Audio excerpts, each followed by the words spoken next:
You're listening to the Huddle Up Podcast with Chad Jensen and Zach Kelberman. Join Broncos Country's deep divers at milehighhuddle.com and sound off. And now it's time to drop some knowledge. Okay, we are live. You all know the drill. We got to let the stream breathe here just for a few seconds. Make sure we're live and active across all 5 platforms, nice and stable. Welcome in, everybody, to the Huddle Up Podcast, presented, as always, by Mile High Huddle, powered by Overtime Media. I'm your host, Chad Jensen, and with me this time, not my usual partner in crime on screen, but a partner in crime nonetheless, and definitely a hashtag football priest, producer of the Mile High Huddle Podcast. You guys know him. You love him. He is Jon Kronenberg, a.k.a. Buona Beast. John, what's going on, man? It's good to have you on the pod.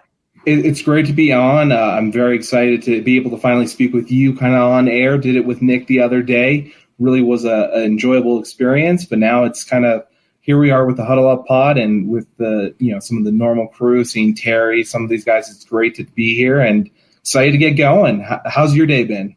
So far, so good, man. I mean, this Juwan James thing is just – I think I got to give some props. I know there were a few people out there who floated his name, John, as a possibility for the opt-out. And in case you guys missed it, I mean, I'm sure you saw the headline of this stream. In case you missed it, though, Juwan James notified the Broncos earlier today. And again, this is the prized free agent right tackle the Broncos paid 18 months ago.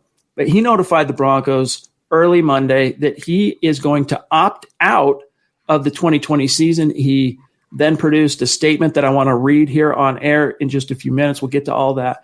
But he's out. He has opted out. So that means by the time the 2020 season officially ends, he'll have been 2 years into his career with the Denver Broncos and will have played a grand total of 63 snaps. And, John, that is while bringing in roughly, this is something Bob Morris, MHH's Bob Morris, had to correct me on, bringing in roughly a little bit north of $17 million for 63 snaps. So look, I don't begrudge anyone out there who ultimately makes a decision that they feel like is what's best for them and their family.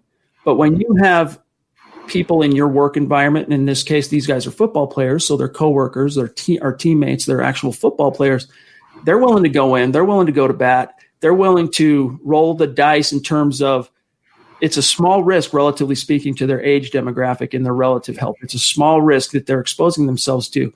In James's case, he's worried he's got an infant son. I believe it's a son, but an infant child. We'll get to that more here in just a few minutes. So I understand that, John, but at the same time, it's really frustrating because I got to give credit to our friend Jedi Joshua. This was something he's talked about on multiple occasions that, hey, man, I'm worried. I think it might be Juwan James. If anyone opts out for the Broncos, John, it's going to be Juwan James. So credit to Jedi Josh who called that. But we got to, I guess the Broncos are rolling with those punches, and they made a few moves today. I'm going to serve this over to you. They made a few moves today that are kind of their first overtures toward figuring out a new plan for right tackle, which we'll get to here in a bit. Yeah, it's been one of those things where the 63 snaps, it just feels like we didn't get our investments worth. It felt like he went into the process. He was promising some big things when I heard him initially come into Denver, talking about how he was ready, how he was feeling healthy. And it just felt like excuses after excuse after excuse. I don't blame anyone for doing this for their family. He is thinking probably, he has a young child. He doesn't want to get them sick. At the same time, you're leaving out money for your child, for the future, for his children's future.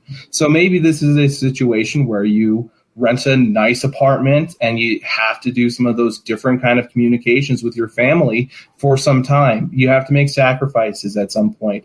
A lot of people have to do that when they go off to work where they don't want to do it overseas, but maybe they have to go overseas. Maybe they have to go on a boat for months and do some different kind of, just whatever it may be. And that's the thing where there is other options he could have taken. He decided to take the $150,000 opt-out, if I'm correct. Am I right there?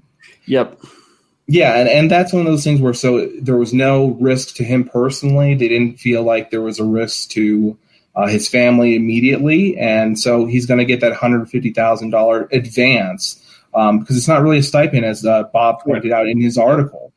So Bob's article is a great point to understand the cap situation beyond just how we're feeling emotionally, that gut reaction of, man, I feel left down again. I thought at least we'd have him for this year, the odd versus even years that many of us have spoken about. Right. Yep. That theory goes out the window this time around anyway. But, and that's the thing is we can all sympathize and relate, especially those of us who are parents and those of us who are parents of young infant children or toddlers. Like, we can relate that we want to protect and preserve them from any kind of exposure to any kind of danger or risk. But the reality is, this was something I actually researched today, John. Mm-hmm. According to the latest CDC data on this thing, the number of children under the age of 5 and under who have, unfortunately, and every one of them is a tragedy. I'm not minimizing this, okay? Right. But who have succumbed to the bug, 14 in the United States since this thing started. By many orders of magnitude, more have had that same result as a result of the flu. I don't like talking about death. I don't like talking about mortality, so I'm trying to find ways around it. But what I'm getting at is this is a good example of, yes, and this is something he mentions in his statement, which I want to read. We're going to get to that here in just a few minutes. This is a good example of, because not a lot is known all about this particular bug in terms of it's only been with our scientific community within the Western zeitgeist now for going on 6-7 months, whatever it is. We're in month 8, maybe month 9, depending on when you believe it actually broke out of Wuhan. But nevertheless, not a lot is known about it. And so all people have to go on is what they're reading and seeing on television and online, which, as we talk about on this podcast often, is for the most part 24/7 fear porn with regard to the word that shall go unmentioned. And so people do get spooked. People don't necessarily look at the data. It should be a data-driven decision. And the data right now says, look, it's not, you're more likely that age demographic, not only these players, John, that are in the facility, but the age demographic from them on down to infants, they're more likely to get struck by lightning than to succumb to the bug that shall go unnamed. So I want to get your thoughts on this statement that he released. I want to go through Bob's great article on the cap ramifications. And as we can see here, John, we've got some super chats stacking up. But really quick, let me get these matters of business. We're 7 minutes in. I want to make sure our new listeners, as the show continues to grow exponentially, I might add, like it's taken off again here with a new month. The Broncos are back in the building. Things are happening. And Huddle Up and Mile High Huddle are just rocketing forward. I want to make sure our new listeners understand how to connect with us on social media. At Huddle Up Pod, that's what you want to follow on Twitter. It's the best way to keep your finger on the pulse of what's happening with the show in real time. While you're at it, you want to follow the mother account at Mile High Huddle. That's how you catch all the breaking Broncos news and analysis as we're publishing that in real time. And then you got to follow John here too. This is a reminder. I go through this at the end of the show. But follow John K. I know it's hard. It's like, wait, at John K. That's KAYMHH on Twitter. And then, guys, we want to gently, really quick, draw your attention to the merch store. We had a flood of new orders go up last night because we have a few new items that I want to draw your attention to really quick. That one in particular, Zach put this design together. And by the way, we wish Zach, it's his birthday today. We wish Zach a happy birthday. He's traveling to spend time with his family, with his folks, and we're going to have him back on Thursday, and we will celebrate his birthday with him belatedly, right? We'll celebrate it then. So happy birthday to Zach when he listens to this. But he designed this shirt. It's the Let 'Em Hate. You got the number 3 on the back. It says locked in, as you can see here, hopefully, and the Huddle Up logo on the back. John, these shirts have been flying off the shelf, so to speak, since we debuted it last night, right before we went live on the podcast. So, guys, this is just this merch store, huddleuppod.com. It's another way to support what we do here at Mile High Huddle. And if you're not in a position to patronize the merch store, it's all good. We're just happy to have you here with us in the stream. But whether you're with us live or listening after the fact as a podcast, each and every one of you can do these 3 things, and it's so helpful to us. The work that John and I and Zach, Nick and Carl and all the guys put into these podcasts and the written content, these 3 things can help to encourage that, continue to encourage that. Make sure you're subscribed, especially on YouTube. Like the video or like that podcast episode wherever you're listening, and then share it out there, especially that first and third. Those three things, oh man, they can really help us continue to grow and reach new listeners and new members of Broncos country, just like you. This is the Overtime Podcast Network. All right, John, I want to first, and then we'll get the ball rolling. I want to read this statement from Juwan James that he produced immediately after the news broke, and then we'll get some conversation going. I guess probably what I should do first is, since we don't have you running the chat, maybe while I read this, if you want to get super staged. And welcome to everybody who's with us. Sorry, this time we're used to having producer John just focus 100% on the chat stream and keeping things going. And this time we have to both be utility men juggling both things. So bear with us. But I'm going to read this statement real quick, John, and then I want to get your thoughts on this. Yeah, and real quick, I just want to say I purchased my Let Them Hate shirt already as well. It's just one of those things where it was a great design. It was a great concept by Zach, and it was one of those things he's been working on it for a long time. So I was very excited to see it go up on the store, and I think a lot of people, you'll enjoy that and repping that whenever you're out for a Broncos celebration. Heck yeah, you're repping the Broncos and you're repping MHH, you're repping the Huddle Up Pod. Check it out if you're in position to. We appreciate it. All right, here's the statement, John. I got to get your thoughts on this. All right, there's two segments to it. Here it goes. Quote, after continuous conversation with my family over the past couple of weeks about the NFL figuring out the plan for the 2020 season, I've decided to opt out. It is tough, but the right decision. There's just too much unknown about the virus and about plans handling it going forward. My wife and I were blessed with our newborn son, May 22nd, and he's now my top priority. Although I worked all off season and invested in my body to bounce back and have a great year on the field, it's just not worth risking the health of my loved ones. I've seen the virus, already hospitalized one of my family members, and hope to not have that happen again. We can't live in fear or just confine ourselves just to our homes, but we all have to make the right conscious choices and navigate through day-to-day life to protect our neighbors. To my teammates, I reached out to before making the decision. I appreciate your input and acknowledgement that the man comes first before the football player. All my brothers around the league, I pray for you and your family's safety throughout the season and rest of the pandemic.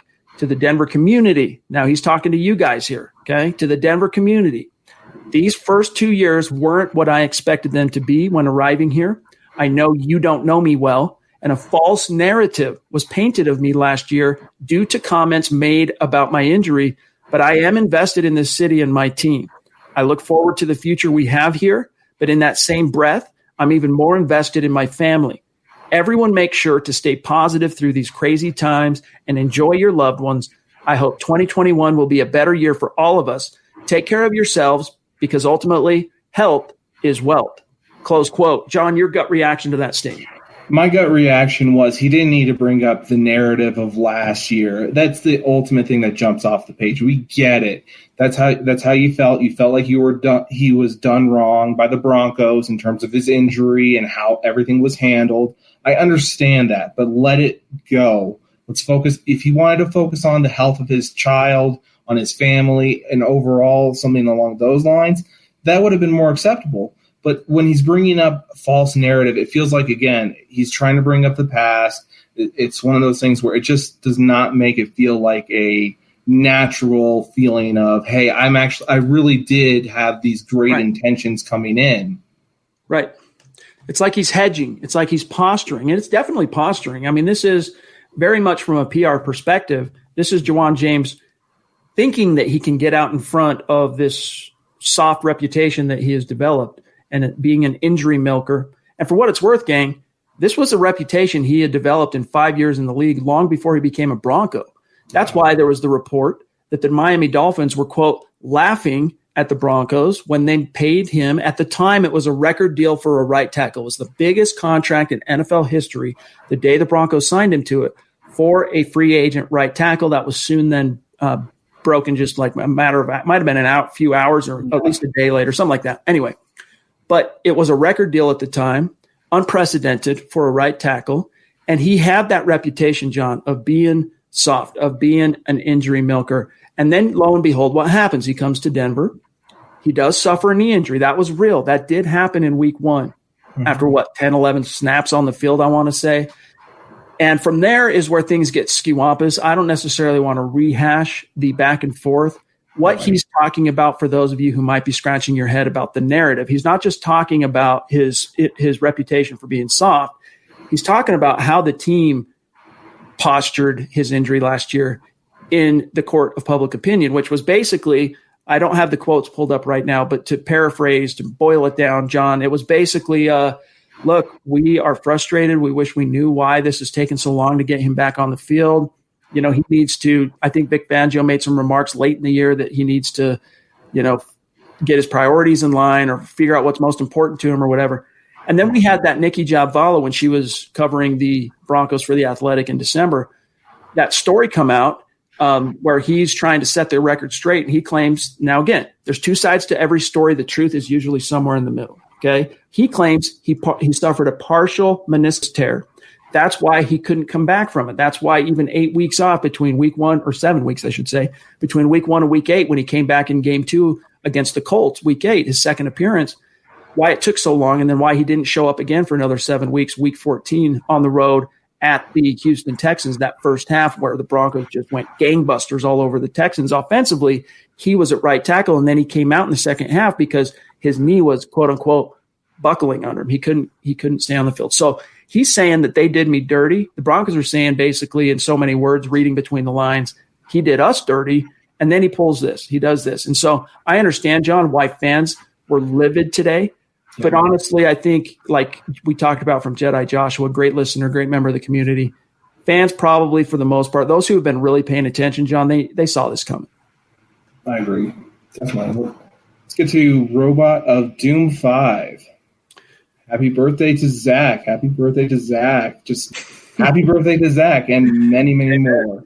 Amen. Happy birthday to Zach. We look forward to getting him back on here on the podcast. He'll be back in the saddle Thursday night. And by the way, this is Terry in the stream? I haven't seen him yet. Yes, we have Terry right here. The beauty of the beast. Terry, of course, thank you for the super chat, my friend. You are scheduled to come on the show Wednesday night. It'll be John and I once again. Zach won't be back till Wednesday or Thursday night. Excuse me.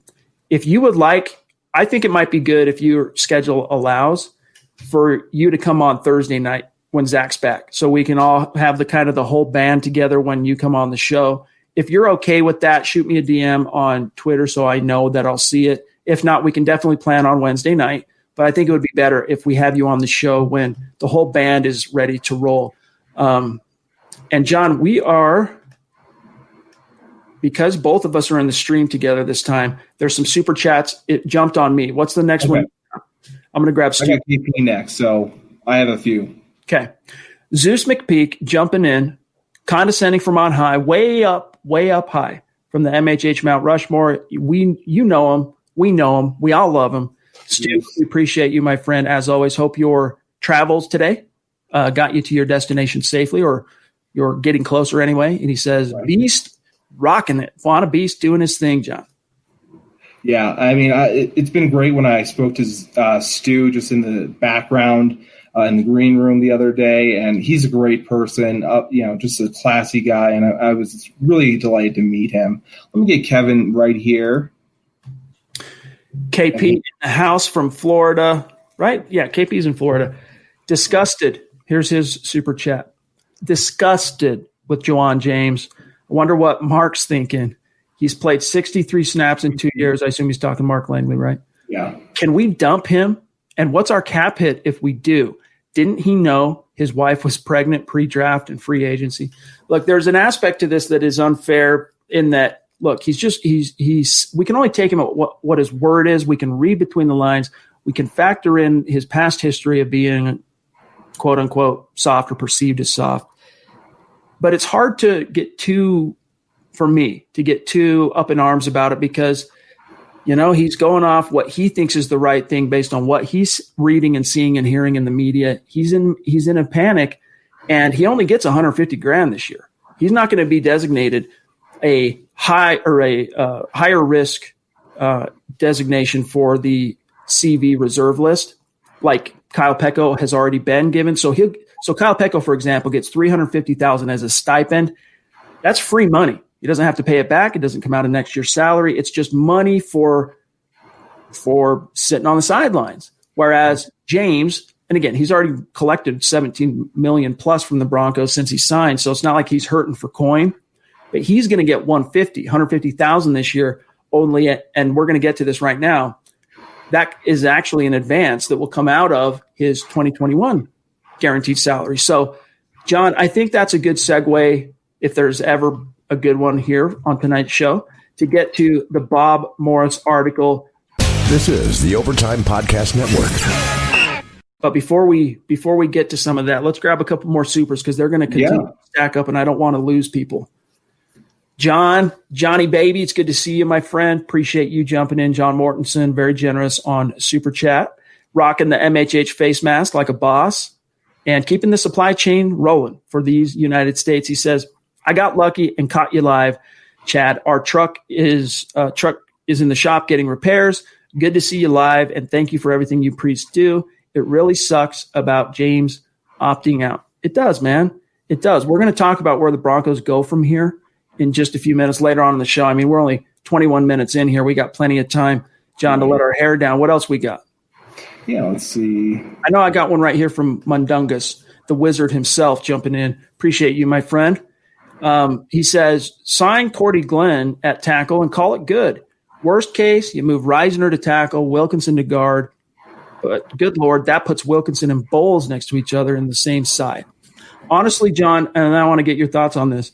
Mm-hmm. I've had it spitballed. I even spitballed it myself today in a written article. The idea of putting Reisner at right tackle and either putting Netani Muti, who was activated off the non-football injury list today, or Elijah Wilkinson, who was activated off the PUP list today. Those were the two moves the Broncos made kind of in reaction to James saying sayonara. The biggest thing I worry about is that bond and chemistry and stability you would kind of be taken from Bowles if you move his partner, if you move Reisner over to right tackle. I'm not so much worried about Elijah Wilkinson at guard. I think he's much better suited to play inside, whether you had him at left or right guard, than he is at either tackle slot. But think about this. The Broncos, look, if necessity is the mother of invention, the Broncos right now, by necessity, they're going to have to get a little bit creative because Elijah Wilkinson left much to be desired last year as the right tackle, gave up 10 sacks, multiple penalties. I mean, he was one of the highest penalized offensive linemen in the league as well last year. So the Broncos actually had two tackles that were up there. But nevertheless, if you were to put either Wilkinson or Muti at left guard and Reisner at right tackle with, let's just assume it's going to be Lloyd Cushenberry at center, and then you got Graham Glasgow at right guard, that might end up being the starting five equation that makes the most sense. I don't know. Yeah, I think that's one of those things where if you move Reisner to right tackle, I think you have to stick with it, though. I'm not playing this game of them moving him back to left guard next year, and then we'll see what happens in free agency and all those different things. I think if you're going to make the move, you have to stick with the move, and you can put a few players there. I was disappointed that Brian Winters was signed by the Bills because this kind of would have been a good play for that, where you could have plugged in Winters at left guard, had a real starting caliber guard at kind of a lower price tag, and then you could have moved easily Reisner to right tackle.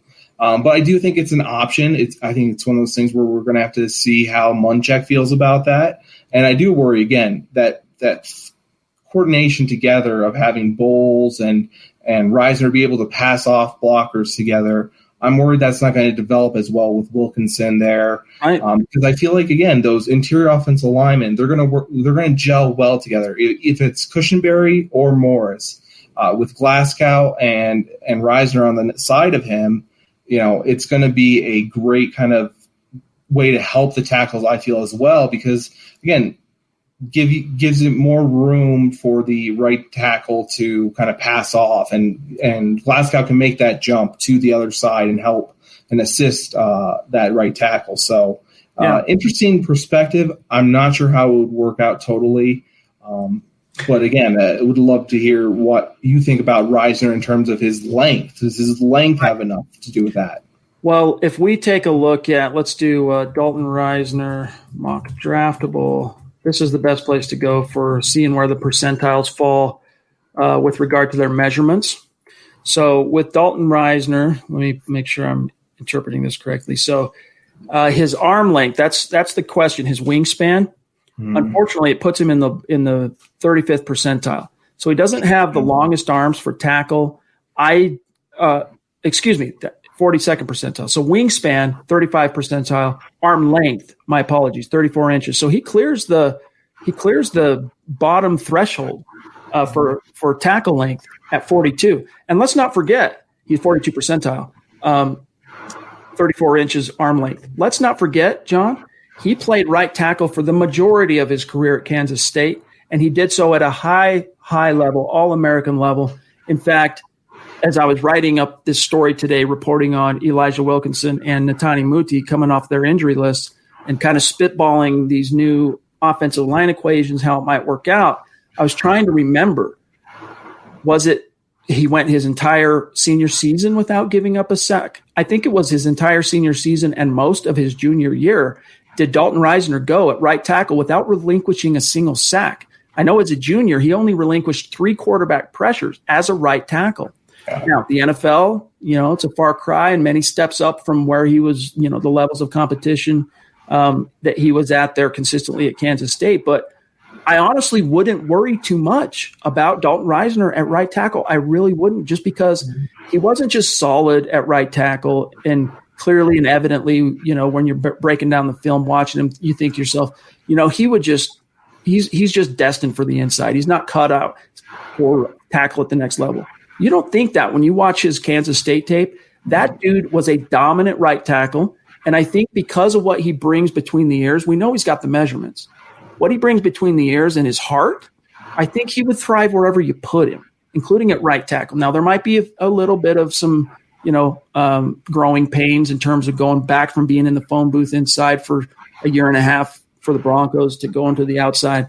But honestly, John, I think right now the Broncos are rolling with their on-paper plan of Wilkinson at right tackle, keeping Reisner at left guard, Glasgow left guard, Glasgow right guard, and then Cushenberry at center, Bowles at left tackle. If Netani Muti really proves, John, that he can get his health together and he's good to go this year, maybe that equation changes, but I don't think it will unless all of a sudden the Broncos had a eureka type of moment where they're like, what are we thinking? Let's just put Wilkinson at left guard and Reisner at right tackle. Yeah, I agree with you there. And I do feel like there is a lot of left guard potential we have there with Wilkinson, Schlottman. I mean, even if Morris does not work out at center, he can pull over to guard. A lot of different options there too. So moving over to right tackle for Reisner isn't the worst idea either by any means. This is the Overtime Podcast Network. Why don't we get to Kevin here real quick before we get a jump here? Let's do it. Big Kev, back in the house. Appreciate your super as always, buddy. Military men go to war for the future of their children with the possibility of getting killed. What's that say about James? The other thing I think about on this kind of same idea is that how many of you in the United States or anywhere in the Western world, for that matter, have had to go to work because bills don't wait on the Rona. They don't wait for a bug. How many of you have had to since, let's say, the 3rd week of March when this became a thing in the United States, when it became officially pandemic level? How many of you have gone back to work or gone to work because you had to, because you got to make ends meet and because the economy's got to keep going, and in the face of any or some or maybe a lot of reservations or worries or concerns about what you may be exposing yourself or your loved ones to? I think any of us out there who have jobs that work outside the home, right now, you can put your arm in the air and say, me. At some point between now and dating back to March, you probably had some of those thoughts, but you pushed through. You did what you had to do. It's no different what these football players are doing, only the stakes for them financially, the reward for the relative risk they take for stepping outside their front door is much higher. the carrot is much tastier for them than what we get walking out the door. You know, any of us got to go punch the clock, whatever it might be, average American. And in that sense, I equate it more to that than as KP's saying here, which is you're not off base, KP, about the military men go to war for the future of their children. You brought this up, John, earlier in the podcast that, look, he's leaving some serious coin on the table. Look, he's going to be – we're going to talk about the ramifications next. I want to get KP, and then I think there's one from Glenn. And then we'll grab this Bob article here and go through some details on the cap ramifications. But thank you, KP. Appreciate the super as always, buddy. Yeah. Let's get Glenn in here. Glenn Hauser, the man who has produced the single most impressive Bronco man cave picture I've ever seen. Appreciate you jumping in, my friend. Phillip Rivers is playing, and he has 97 kids. Hashtag no heart. Hashtag waste of money. Hashtag Zach and Brady, birthday twins. This is something that Zach rues that he has to share a birthday with Tom Brady. But it is conspicuous. Thank you, Glenn. And then one more real quick, because I know the stream is going to do a jump. Dude, appreciate you, my friend, as always, buddy. And it's good chit-chatting with you on social media. He says, I do believe we're much better off with no show, James. I'd be curious to hear how you can elucidate that perspective, Duke, or, elaborate. Because, look, John, the best the Broncos offense looked in the calendar season of 2019 was first and second quarter on the road, week 14 at the Houston Texans. And lo and behold, who was at right tackle? Juwan James. Yeah. And that's the hard thing about this is he did look good in his 63 snaps, I believe. He did look good. And it felt like one of those things where, there was potential and I felt it and I felt excited, especially for a few times. And just every single time was let down. And again, it was one of those things where I think a lot of us felt like just put him on the IR and stop this kind of game, what was going on at that time. Right. Got KP again. Yep. Wishing Zach a happy B-Day. I think that's the second time he's done that. So he really wants us to make sure we let Zach know happy birthday. Allison Sessions on Facebook, we can't neglect our great Facebook community, says James really didn't want to play football. And that's something the Broncos questioned last year, which is what he took exception to in that sit down with Nicky Jabala late in the season. In fact, it might have been with the season in the books.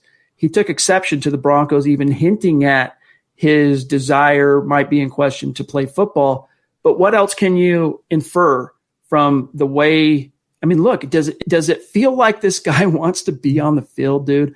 I mean, this is something that was brought to my attention by a great listener of the pod. I'll get the name here in a few minutes. I'll go research it. But a great listener of the pod sent to me a clip from a show today on 104.3 The Fan. I want to say it was the Stokely and Zach show, where they're saying, look, what changed? Juwan James has actually been out on the grass in these unofficial practices with Drew Lock and his fellow teammates. He's without a mask.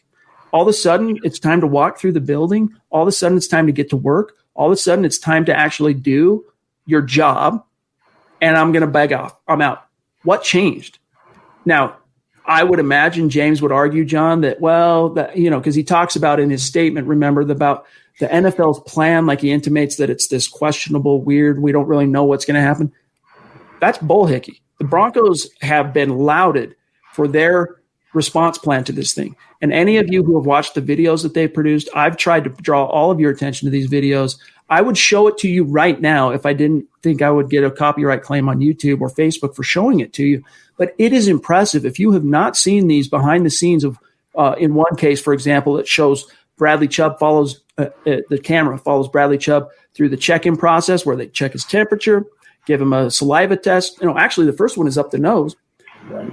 All the different tweaks and upgrades and changes they've made to the facility to hedge against and minimize the spread of the bug and infection. It is as comprehensive and painstaking as it gets. I don't know.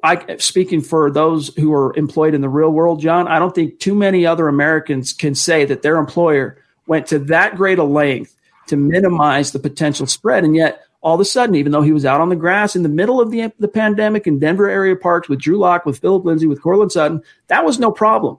But now all of a sudden I got to worry about my newborn son. The timing is curious, and I think it's simply due to the fact that it was a deadline to opt out. And why play football when I don't have to? I can kick the can down the road. I think it's just his overall mindset. We have to question it at this point. As Allison says, he didn't really want to play football. You have to question it at this point, or else you're blind. Yeah.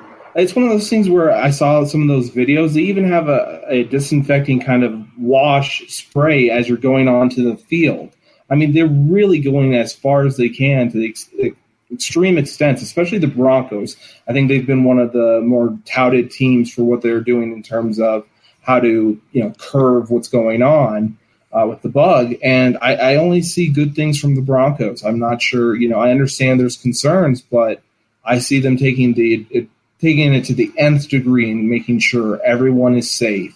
As you see, Beck, they're going to make sure that he is safe before he comes back into that building. It really is something impressive, and a real big shout out to Brittany Boland for achieving that and getting that plan together so quickly in comparison to other organizations. Yep. Yeah, you got to tip your cap to her. I mean, this, if anything, showed extreme competence on her part. This is a woman as an executive, I don't think, and as a potential owner in the future, she exuded extreme competence, which you need in any kind of leadership position. You need competency, among other qualities of leadership and et cetera, but still very encouraging with regard to her prospects of maybe taking the reins over at some point in the not too distant future. David Kilgore, one of our bona fide Super Chat superstars and MHH Mount Rushmore members, jumping in on Super Chat. Appreciate you as always, Dave. He says, happy birthday to Zach. Welcome, Beast. Glad to put a face with the name. What do you guys see Denver doing to replace James? Is it a trade? Is it a free agent? And if it's a trade, who? John, you talked about this, something that James Campbell, great member of the community, mentioned quite a long time ago. But why don't you start on this one for David? Yeah, I think James Campbell talked about it pretty well when he was talking about Riley Reif being an option. He's worked with our offensive coordinator Shermer. Yep. And again, it's one of those things where he provides some options. Let's say we have him for, I believe it would be 2 years.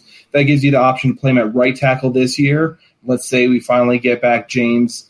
The Broncos get James back next year. You can put him over at left tackle if Bowles is on his way out. So it gives you a lot more flexibility with Reif to have that kind of option. But in-house options are Calvin Anderson, who's shown some good promise at least. Yeah, definitely someone to watch out for practice squad if he doesn't make the roster, as well as Quinn Bailey. And then you have Jake Rogers, who did well in filling in duties, I believe, the last 2 games.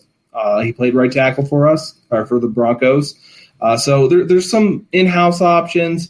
But again, I see it more or less being they're gonna stay pat, and I don't see a move being done right away. Honestly, do you? I really don't. I think you saw their initial surge to, we don't know what their initial plan was for Wilkinson on the PUP list and for Muti on the NFI list, but they immediately dispensed with that and activated them both. Now, that doesn't mean they're going to rush them out onto the field, because until whatever it is, I want to say it's the 14th of August. I might be getting the date wrong, but basically the next 2+ weeks still. They're mostly focusing on conditioning, although they are going out on the grass. They are doing some stuff at walkthrough speeds, okay? But when it comes – so they got time to do Wilkinson and Muti to kind of continue to heal up and make sure that they're good to go. But when they start getting out on the grass and running 11-on-11 and 7-on-7, popping a little bit, hitting – they don't do full tackle anymore in NFL training camps. But the offensive linemen and the defensive linemen, they do kind of pop, right? They do collide. So you get that sense of how things are shaping up. And I think that they're going to be good to go in time to participate in that aspect, so the coaches can kind of get a bead on, look, where do they fit? But I still think right now the plan is Wilkinson at right tackle. Muti, they're going to maybe try and microwave his recovery and see if they can't keep him on the roster, because if Wilkinson ends up being – look, his effort was commendable. Like, he got put into a really tough situation as a career, at least at the NFL level, career guard. He played tackle at Connecticut. Was it Connecticut, UConn? Yeah, Connecticut. Right? Yes. But at the NFL level, inside guy, he did a good job kicking outside all of a sudden in terms of his effort to replace James. 12 starts in his absence last year. But again, it was the production. He lacks the foot speed. He lacks the twitchiness to handle explosive speed rushers off the edge. 10 sacks he relinquished. He was credited with giving up double-digit sacks last season in 12 starts. Not a full season, 12 starts. And so that's to say nothing of the holding penalties, because sometimes these guys, when they get beaten handily, it's either hold this dude and take the yellow laundry, or my quarterback's going to get killed. And that's a decision they have to make sometimes. In his case, he made it way too often. Now, he's lucky that he had a recidivist on the level of Garrett Bowles, drawing that yellow laundry as often as he did last year to take some of that focus off of Wilkinson. But I think the Broncos would be fooling themselves to think, look, we got it figured out. We'll just plug Wilkinson back in at right tackle, make some accommodations for the depth and figure it's either him at right tackle, moving Reisner over, or an outside addition. And outside of Cordy Glenn, there's no one really available on the free agent market, John, that speaks to me. In fact, that's a good segue real quick. Yeah. On Baldwin, by the way, was he going to play more than 6 games? That's an excellent point. Your guess is as good as ours on that in terms of, the theory is even years is when James has the good fortune from the injury bug. But we'll never be able to test that theory, at least not this year anyway. But, John, I want to bring up this poll you ran today. Let me give our audience a quick visual so you guys can see what we're talking about here. And his question, who would you like to sign to replace Juwan James this season? If it is someone else, leave a comment. He had Elijah Wilkinson, Cordy Glenn as a free agent, DeMar Dotson, also a free agent, Jared Valdir, a free agent. Now, everyone knows who Jared Valdir is. At this point, everyone should at least have a surface-level understanding of Cordy Glenn. DeMar Dotson is more unproven. And then some of the names we'll get to here in a second that fans put in. But it was 36%, John, swinging for Cordy Glenn. What do you make of that? I make of it that people value what he did before last year with Cincinnati. They value what he did as a Buffalo Bill. And I think that, again, similar to Riley Reif, he has the ability to play right tackle and then maybe be moved over to left tackle in certain situations. So, again, if this isn't one of those deals where you can just get a 1-year deal done, well, maybe for 2 years it's not the worst thing to have someone who can be able to play both sides of right tackle and left tackle. There was some, it was interesting. A lot of people I thought were actually interested in Dotson. They just want to see a workout with him, though. I mean, he's getting up there in age. He did some really good things with Tampa Bay in terms of pass blocking. It's just a matter of, does he still have that ability to take a step back and have that big, kickback step to be able to reach out to those faster edge rushers? Right. For what it's worth, here's what Carl Dummler, co-host of the Building the Broncos podcast, big-time draft guy. I lean on Carl as one of the handful of MHH staffers who I really trust and look to for draft insight and information. I mean, the amount of time Carl, Eric, Nick, these guys spent scouting the draft, it would blow your mind. So he has a good beat on a lot of prospects each and every year. Pretty much anyone that's declared for the draft that's within the realm of the possible of being drafted, these guys know a little something. And Carl says here on Twitter, quote, watching some DeMar Dotson right now, looking good in pass protection, not going to do much in the run game, but in today's NFL, I would much rather see him as a great pass blocker. And then James Campbell, who we all know here, at Jolt from the Hole on Twitter, follow him, you guys. He says, quote, really wouldn't mind him as an option, being Dotson, but would try to sign him to a 2-year deal to raise the floor for next season if it were possible. But, honestly, John, to me, none of those names, Wilkinson, Glenn, Dotson, Valdir, are ideal, which is why if I'm the Broncos, I'm at least going to test out a new equation that includes Reisner at right tackle just to see, because you've got interior guys in spades. They're coming out of your ears. I mean, you've got Elijah Wilkinson's best served inside. You've got now, let's cross fingers that Muti's going to be viable and able to contribute this year. You've got Austin Schlottman. You've got multiple guys, even Patrick Morris. Well, Morris is more of a pure center, but nevertheless, I might even be missing one. You got a lot of bodies that you could probably count on for inside interior play. But John, offensive tackle-wise, you get past Wilkinson. I like some of the upside potential of Calvin Anderson. Jake Rogers in a tight pinch. I mean, like one game, okay, we can lean on him. The one start he had last year was putrid at right tackle for what it's worth. And then who's the other one I'm missing? Oh, Quinn Bailey. Yeah. Maybe there's some upside there that we haven't seen yet.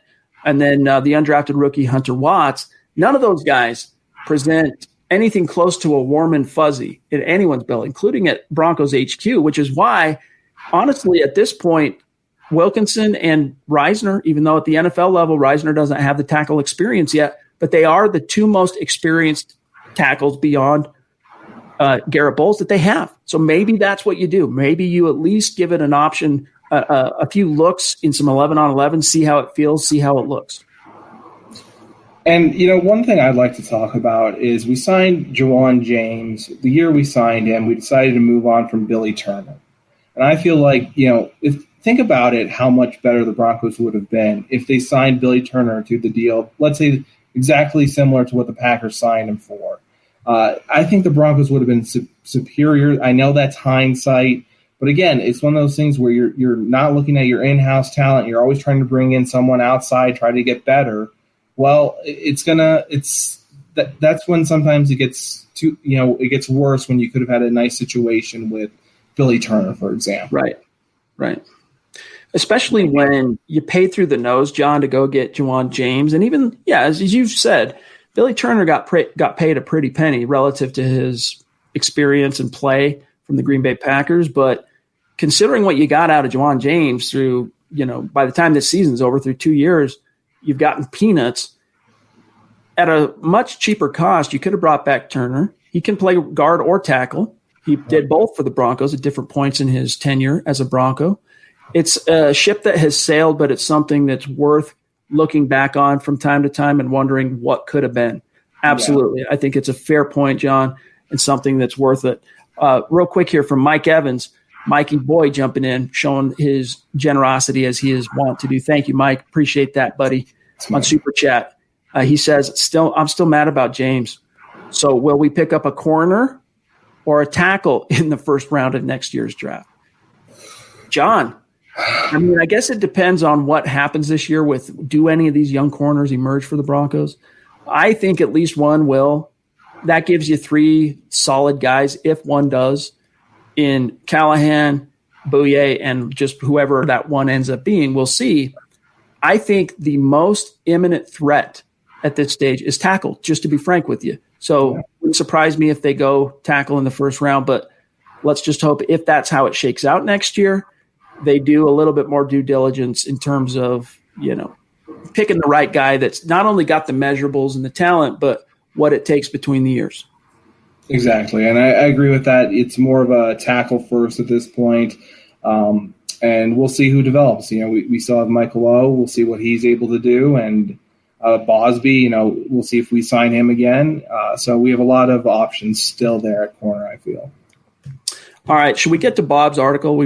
Let's get to Bob's real quick, and then we'll wrap up with some supers. I think we're pretty caught up on there's several supers we got to get to, but I'm not worried about losing them in the stream. So let's grab this article real quick. You guys can read along with MHH, hashtag read along with MHH. All right. So Bob is our go-to cap guy. In fact, today, God bless him, several times he DM'd or emailed me to correct me on a few things I was saying / reporting, including I had misread something that it was $27 million signing bonus that Ja'Wuan James got when he signed back in March of 2019.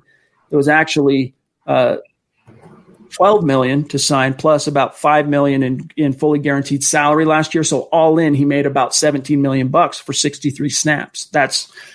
So it's a market difference though, 27 to 17. And I'm just glad to have a guy like Bob who understands nuts and bolts and can get down into the kind of the details. But I'm going to go ahead and quote this whole section. So bear with me for a second, guys. Let's do some hashtag reading with MHH here. What this means for James. All right. With both options, a player, so whether or not he was a high-risk designation on the opt-out or not, a player's contract rolls over into 2021, and any future years roll over 1 year later. The high-risk option, though, allows a player to receive an accrued season toward free agency, while the voluntary opt-out does not. He's not going to get the high risk, so he's a voluntary opt-out.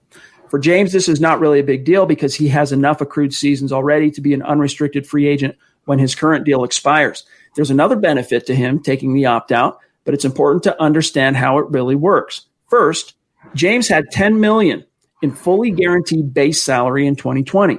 So the Broncos were going to have to pay him that money regardless of other circumstances. What James has done is he's agreed to take $150,000 of that money this year, then get the remaining $9.85 million in 2021. However, future years of his contract will roll over, meaning the $11 million in base salary, of which $5 million is injury only guaranteed, will now move to 2022. The remaining $11 million in 2022, which is not guaranteed, that moves to 2023. Essentially, James agreed to kick the can down the road on most of the money he was already due to receive in exchange for a tiny portion of it now. That's not much consolation to Broncos fans who expected him to play this year, but he's not getting additional money out of the opt-out. That $150K, it's going to come out of next year's salary. What James is gaining is protecting that $10 million guarantee in case the season is cut short. This goes back to what I referred to he's talking about earlier in the article with Kyle Pecco. But to explain, if the season is canceled before it starts, all players, regardless of whether or not they opted out, get $250,000 plus their health insurance benefit, and their contracts roll over into next season. But if the season gets cut short, players will lose out on any and all salary due for those games. The base salaries are paid per game played. So if James had not opted out, and let's say only 8 games are played, he would only get $5 million this year. Okay? Bear with me. So by opting out, James protects his $10 million base salary because it now rolls over guaranteed into 2021. And he's not the only one protecting himself in this manner. C.J. Mosley of the New York Jets opted out as well, the linebacker. Other veterans who had fully guaranteed money due in 2020 also protected themselves in this manner. Thus, it's a good deal for such players if they opt out. So we can get into some more of this, John, but your take on some of the financial considerations that might have gone into this above and beyond just, I'm looking out for my infant son. Yeah, I think there's definitely more at play going on here. He probably has spoken to his agent and, thought about this a few different ways. And they probably made the risk assessment that there's going to be no football at some point. That's something I think may have happened. Again, I still think there's going to be still full amount of football. We're still going to have 16 games. But maybe James doesn't feel that way. So maybe he's saying to himself, I'd rather make sure I guarantee my contract going next year and not lose out on anything. So I understand where he's coming from. Yeah, I guess, but tell that to Von Miller, who's, I guess in his case, he's already contracted the bug and beat it, right? Earlier in this, what was it, February or no, it was in March sometime that he got it and beat it. But other guys, look at Justin Simmons, look at anyone on this roster that has high dollars on their salary this year. They're putting that at risk by showing up if the season gets cut short. And I think those players have more at stake for them. For Von Miller, he wants to show that he is a Hall of Famer, a true great of all time. And that's something that he needs to be able to perform. Get every single game he can out there. Show his film as much as he can. Justin Simmons, again, showing up for next year. Showing up, again, if he can do this again, how much more money will he make comparatively? So those guys also are leaders on the team. I don't think anyone would say Juwan James is someone you can look up to as, hey, that was a leader. That was someone that on the line, we had that veteran presence.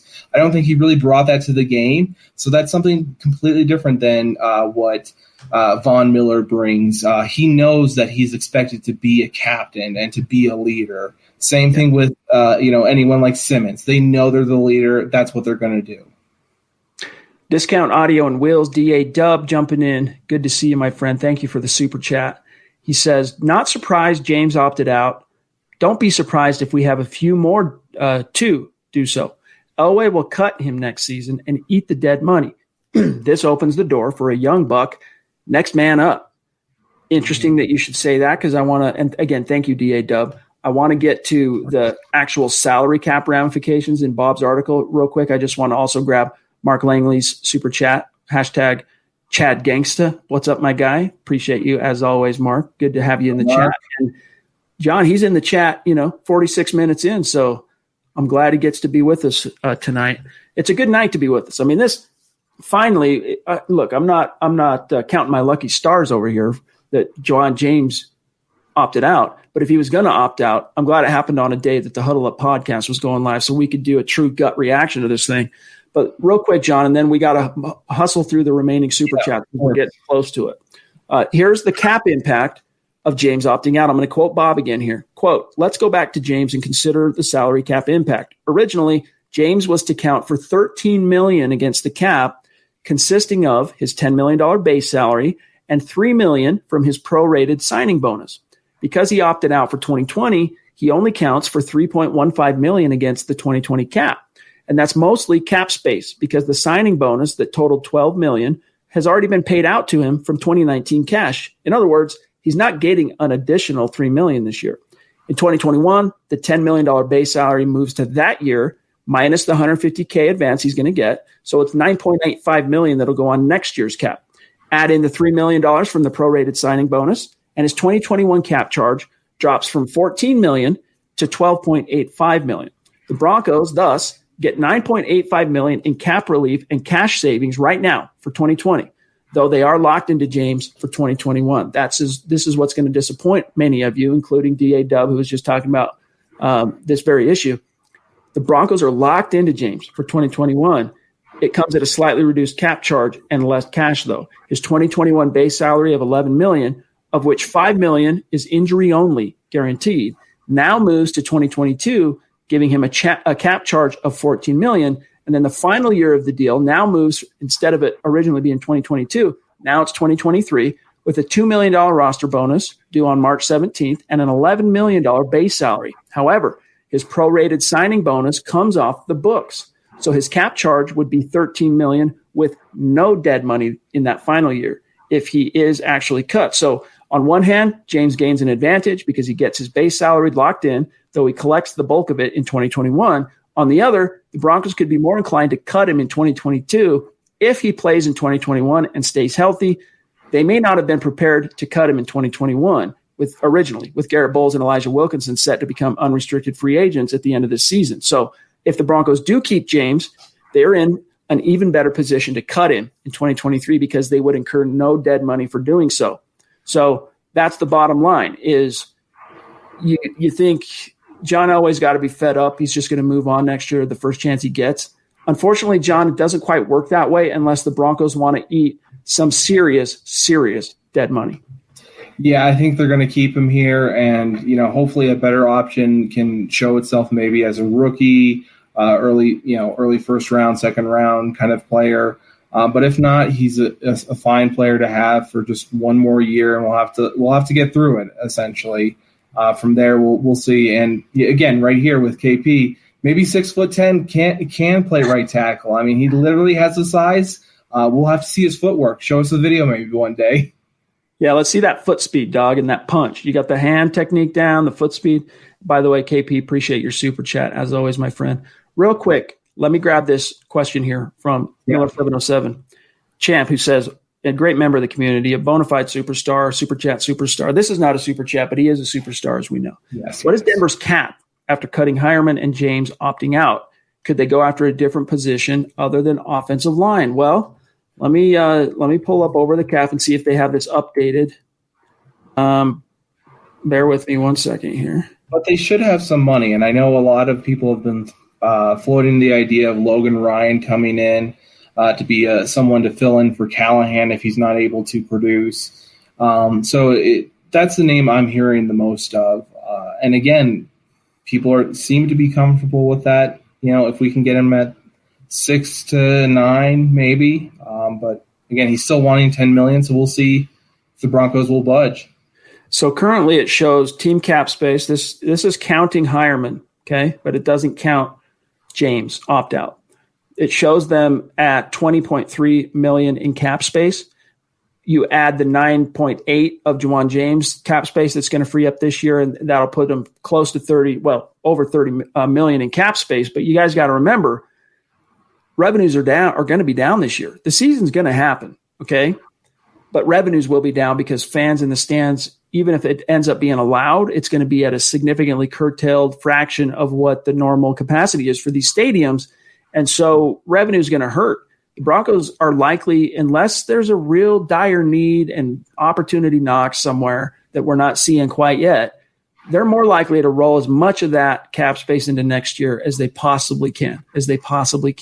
So that's the answer to your question there, Miller 707. It's going to end up being about 30 million, according to Over the Cap and the great job that Jason Fitzgerald and his crew does over there. Real quick here, got to give a shout out to 6'10" jumping back in on Super Chat. Appreciate you. He says, "Get me some gear. Hashtag quack quack. Hashtag Buana Beast rocks."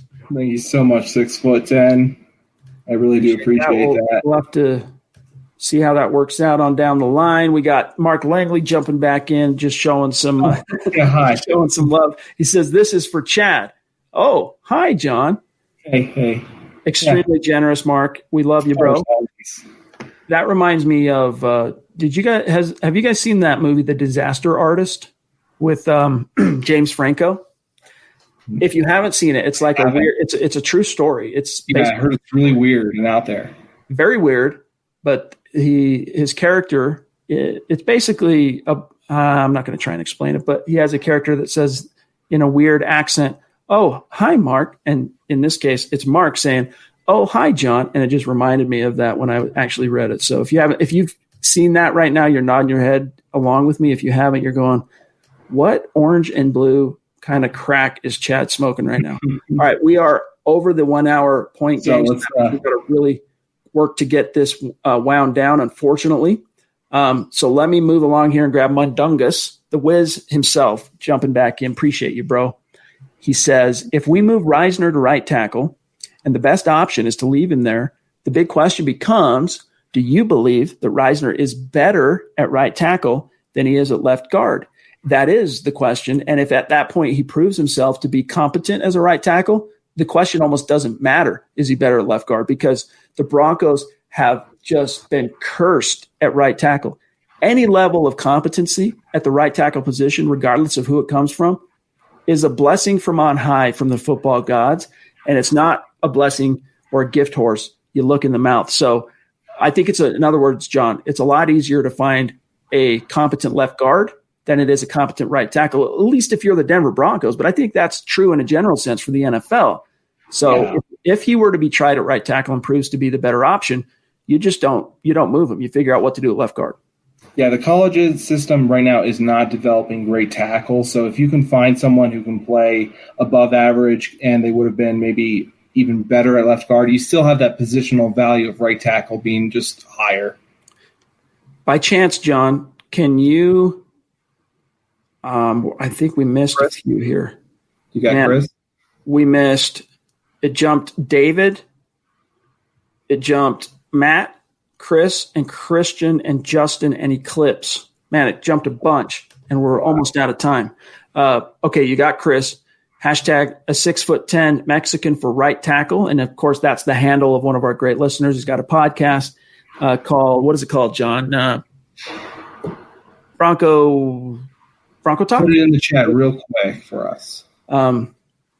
Appreciate you, as always, Chris, my friend. And Chris is going to be on the show not this Wednesday, but the Wednesday after. Chris is going to join us on the show. So we look forward to that. John, what about Matt? Do you have a Matt or Dave? No, Chris was the closest you have, right? Correct. All right, bear with me one sec, guys. I hate to do this. We're going to have to do it the hard way, putting these in manually. We're happy to do it in terms of it's better than ignoring our superstars, which we would never do. Quick shout out here to Dave Darlington, Cali Dave. Sorry the stream jumped you, bro. We went a little long with Bob's article there, which needed to be said and needed to be analyzed, and we wanted you guys to hear it. So anyway, Dave, appreciate you, my friend. He says, Elijah is hurt, so who slides into right tackle now? He's hurt right now. I think, honestly, we don't know. We don't know the answer to that.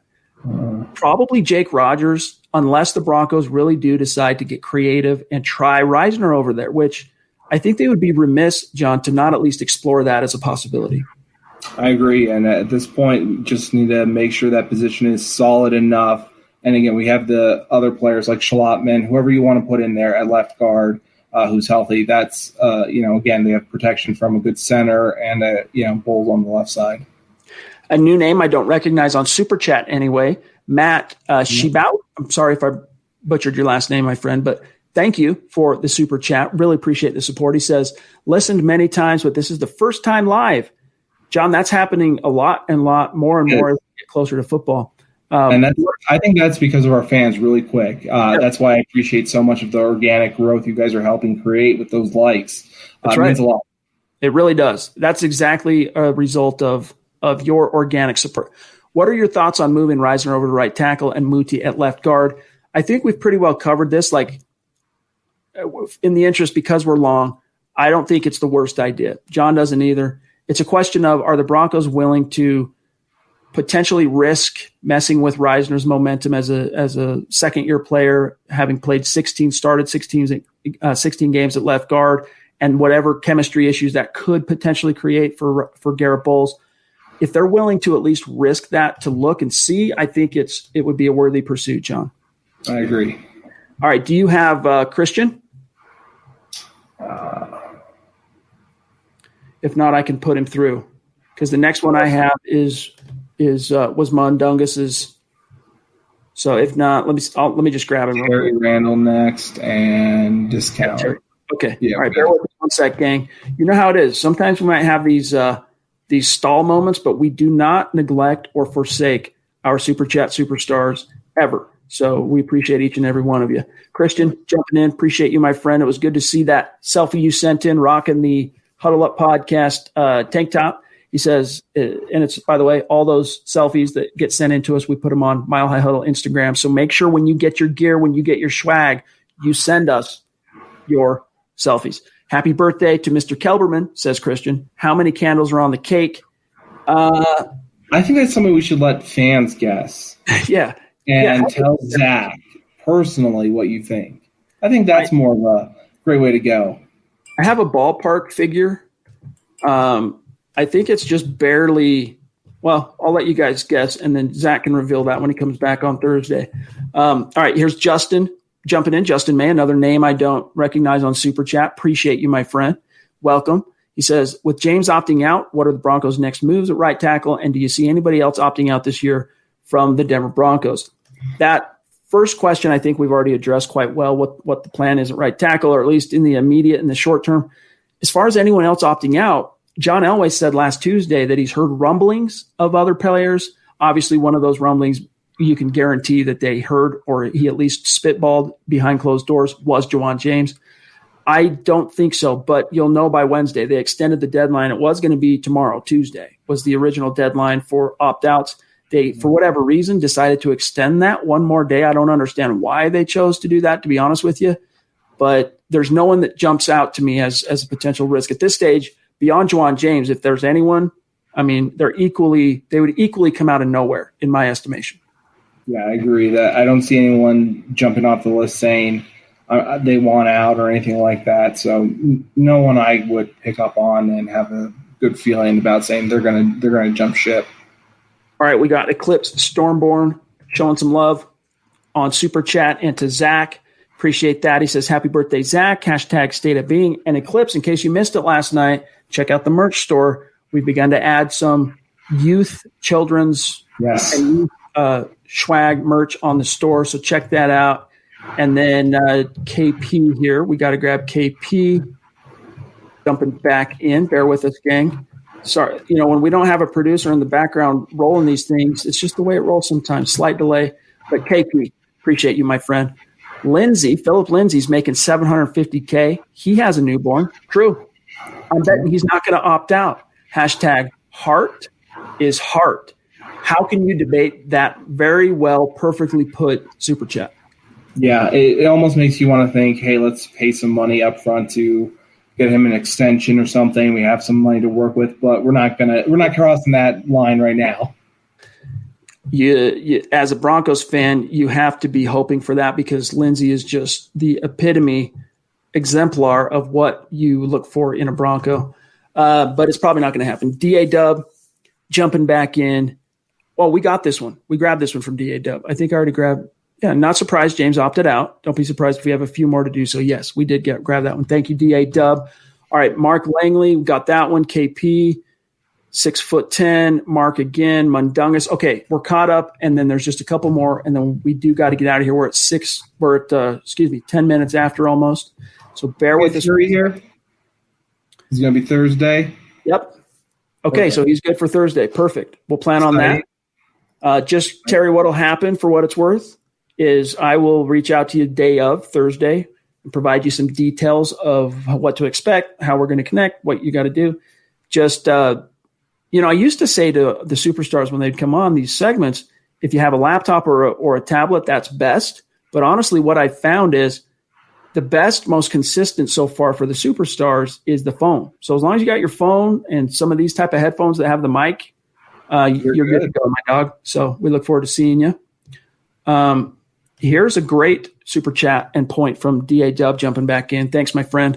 He says, Muti can make things interesting and make the Broncos change around that line and maybe for the best.